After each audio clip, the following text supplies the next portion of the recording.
Winter in the small town of Oakwood, Maine, was particularly harsh.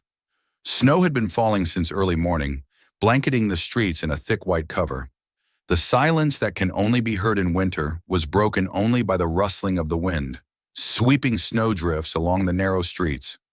Smoke rose from the chimney above Joyful Heaven Bakery, promising warmth and the aroma of freshly baked bread. Ethan Harper stood behind the bakery counter, brewing his first cup of coffee. For him, this ritual was a mandatory start to the day. At 36, he was the owner of the bakery, inherited from his mother, and every corner of this place held her memories. But today, something was off. This morning felt different, as if the cold wind had brought not only snow, but also an unknown anxiety.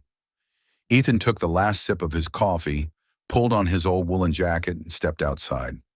He had a usual morning ritual to attend to, clearing the steps of snow so customers could enter safely. He loved this task. It gave him time to think as the town woke up. But when he opened the door, his gaze immediately caught something unusual. On the doorstep lay a large cardboard box, stained with snow and soaked at the bottom. The corners of the box were crumpled, and one of them was torn, as if someone had struggled to bring it here. Ethan frowned. Who could have left the box here, right at the doorstep? He looked around. The street was deserted. Only the snowfall continued to cover everything in a white blanket. No traces. No one. It was strange. His heartbeat quickened. He took a step forward and paused on guard. The box seemed out of place, as if its very presence challenged the peaceful routine of this morning. He bent down and cautiously touched it. A faint sound came from inside. He froze. It was a muffled whimper, or perhaps a moan. Ethan stepped back, his breath quickening. He looked around again, hoping to see someone who could explain what was happening. But the street remained empty. "What the hell?" he muttered to himself.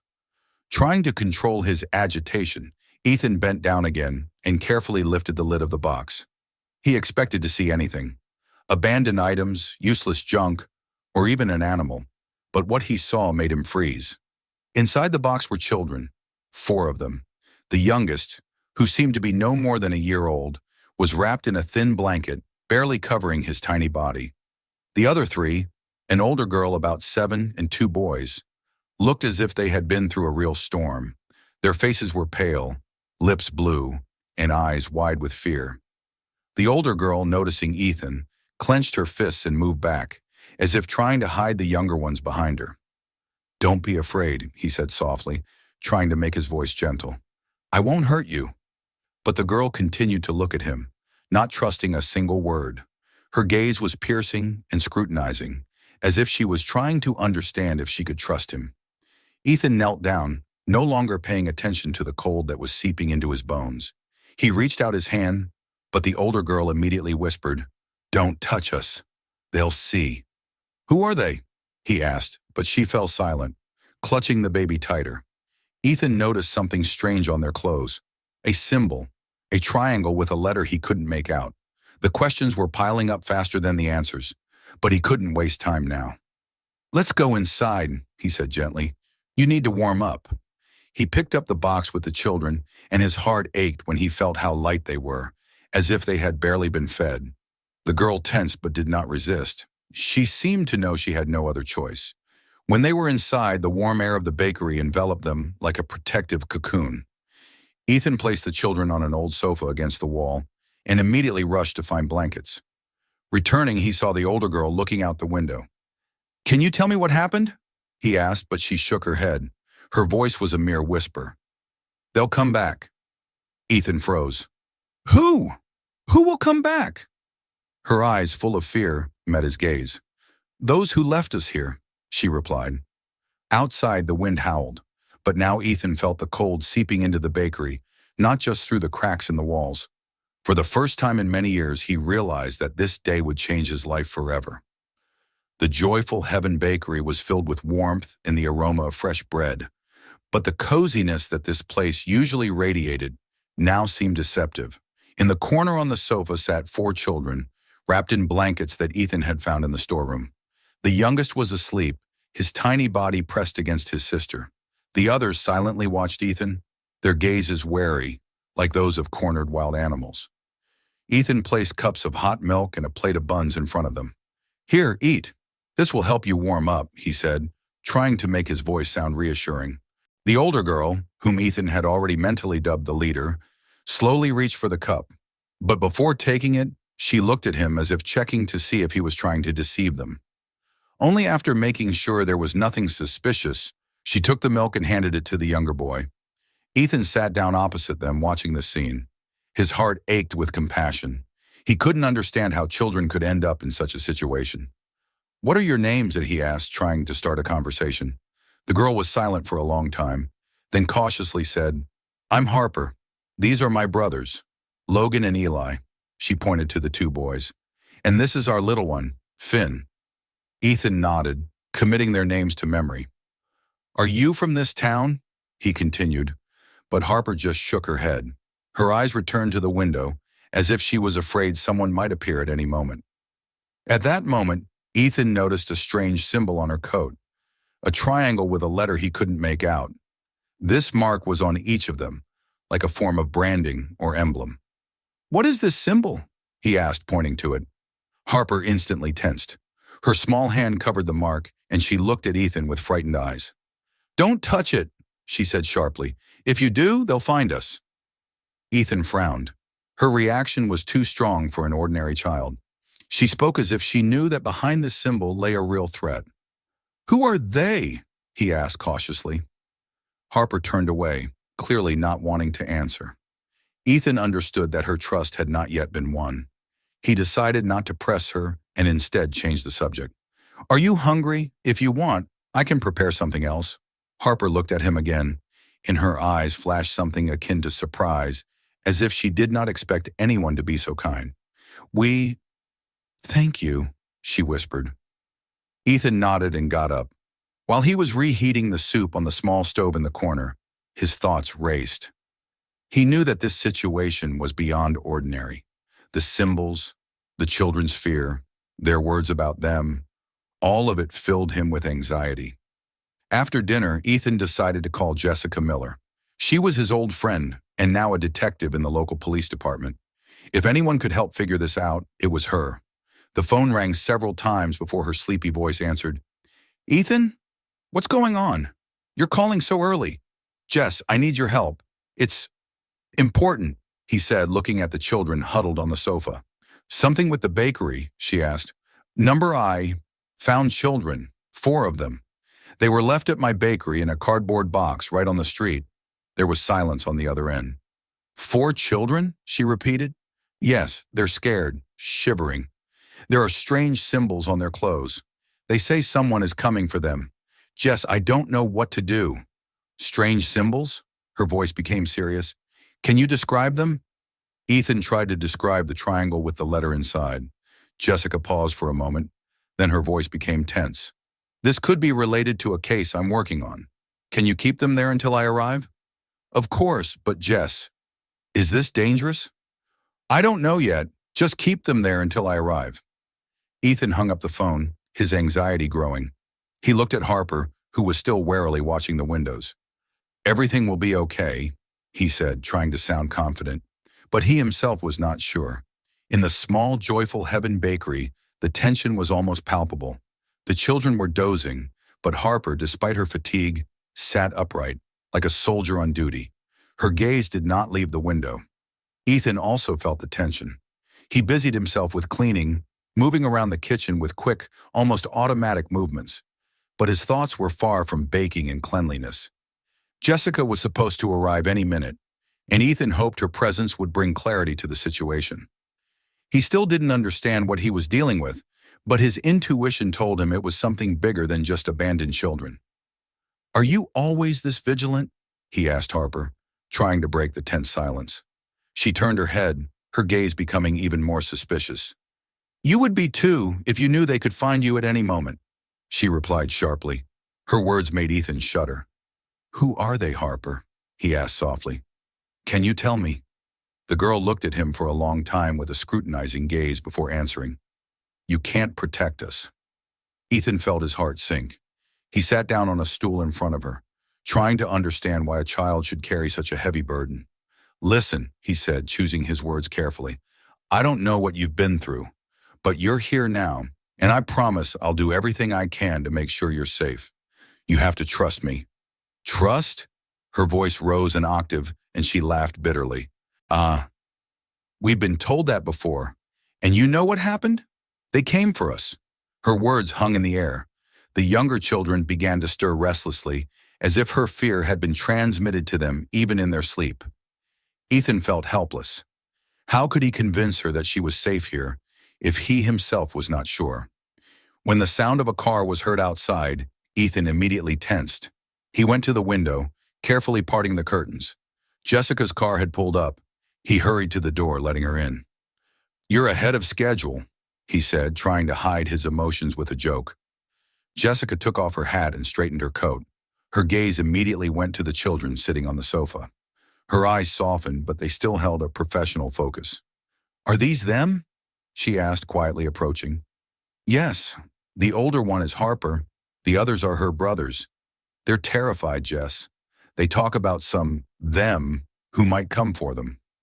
Jessica nodded, sitting down on her haunches in front of the sofa. Her manner was gentle but determined. "Hi, kids, I'm Jessica.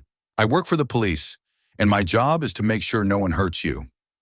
Harper looked at her warily, but there was a glimmer of curiosity in her eyes. "You work for the police?" she asked softly. "Yes," Jessica replied, "and I'm here to help. You can trust me." Harper was silent for a long time, then finally nodded. It was a tiny gesture, but for Jessica and Ethan, it meant a lot. "Can you tell me what happened?" Jessica asked gently. Harper looked at her brothers again, as if checking to make sure they weren't scared.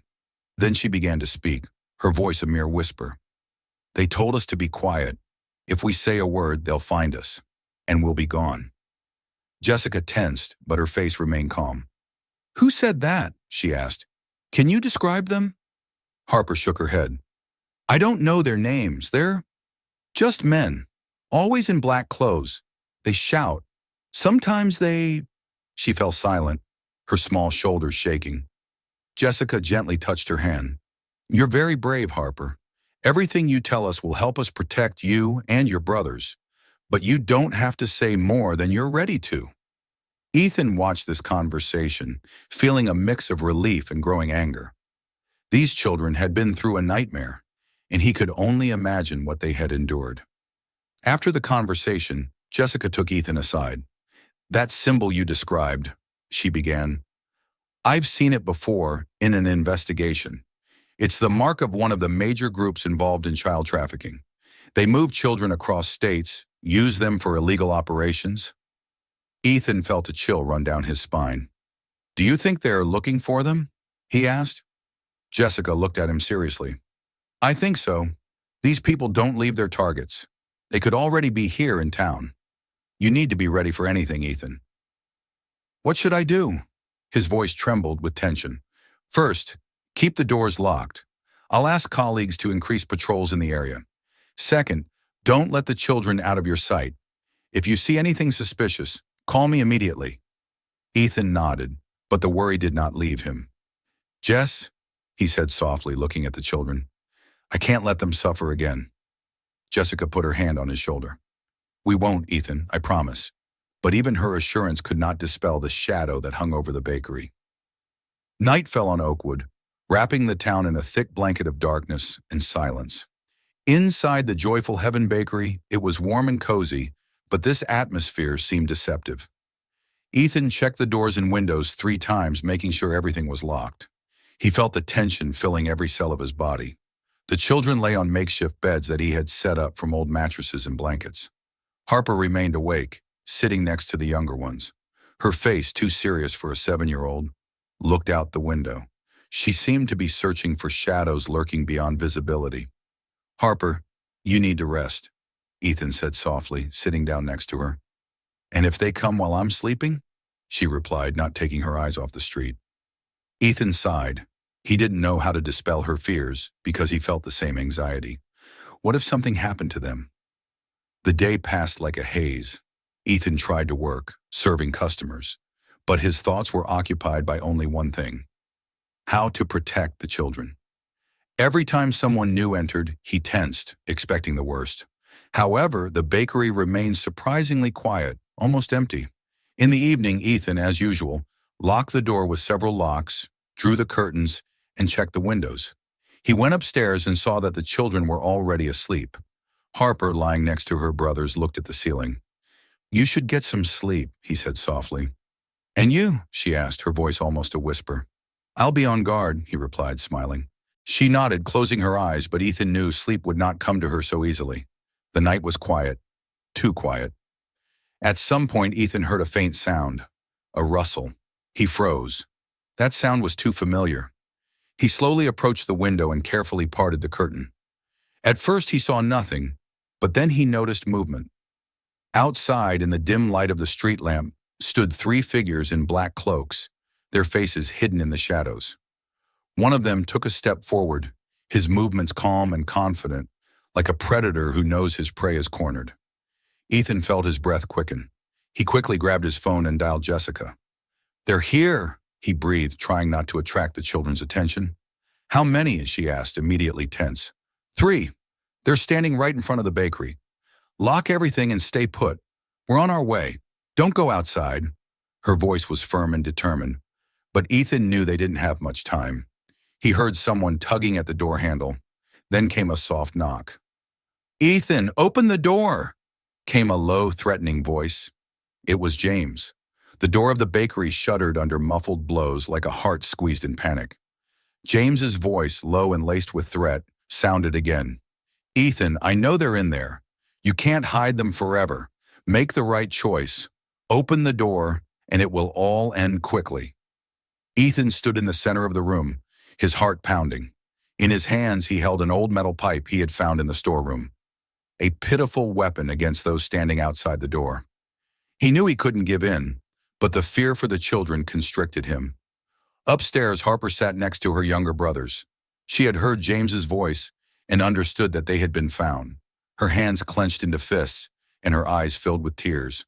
She wanted to be strong, as always, but this time was different. What if they lost? "Everything will be okay," she whispered, though her voice trembled. Logan and Finn looked at her with wide eyes, trusting her words. Even in this fear, she remained their protector. Ethan took a step toward the door to look through the peephole. James stood right there smirking, like a predator confident in his catch. Behind him, two other figures held something resembling a crowbar. "This is your last chance, Ethan," James said. "Open the door or we'll come in ourselves." Ethan took a deep breath and shouted, "Go away! The police are already on their way." But James just laughed. "You think they'll make it in time?" "We're much faster than you imagine." At that moment, the sound of a car engine and the flash of blue and red lights cut through the silence. Sirens pierced the quiet like a knife.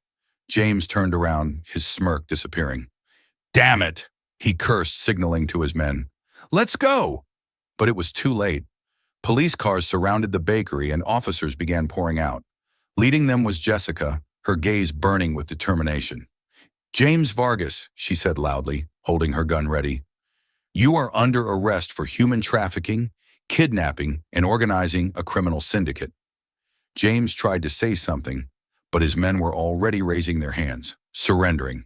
The police grabbed them, giving them no chance to resist. Ethan opened the door, his hands still trembling. Jessica stepped inside, her eyes immediately meeting his. "Are you okay?" she asked. Ethan nodded, unable to find words.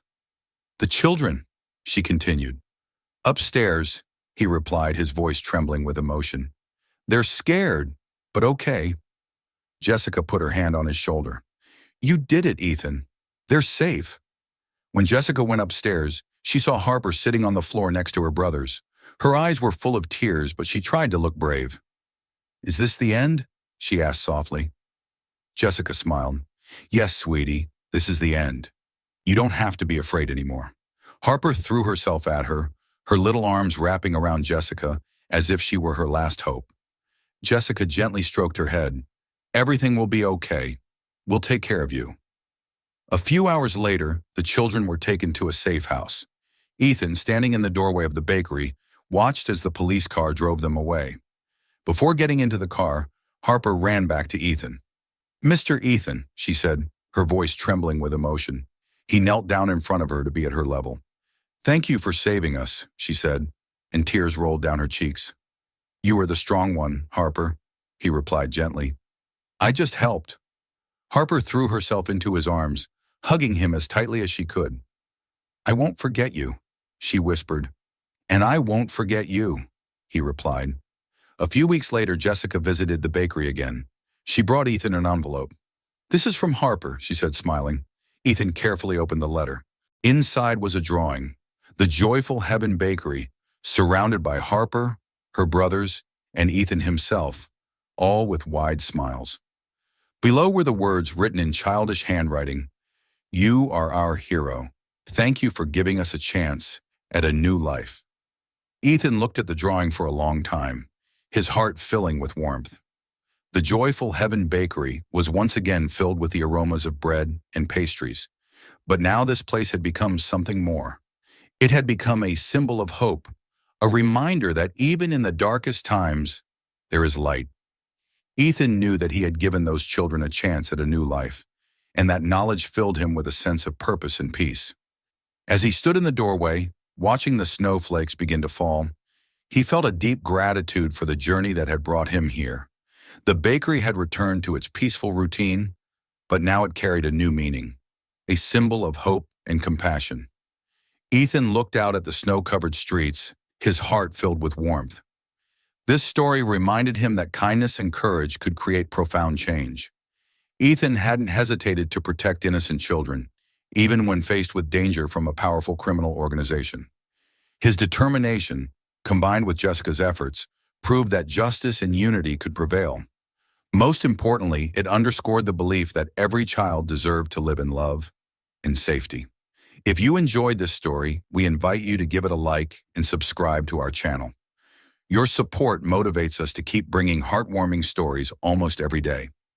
We are very grateful for your support. See you soon.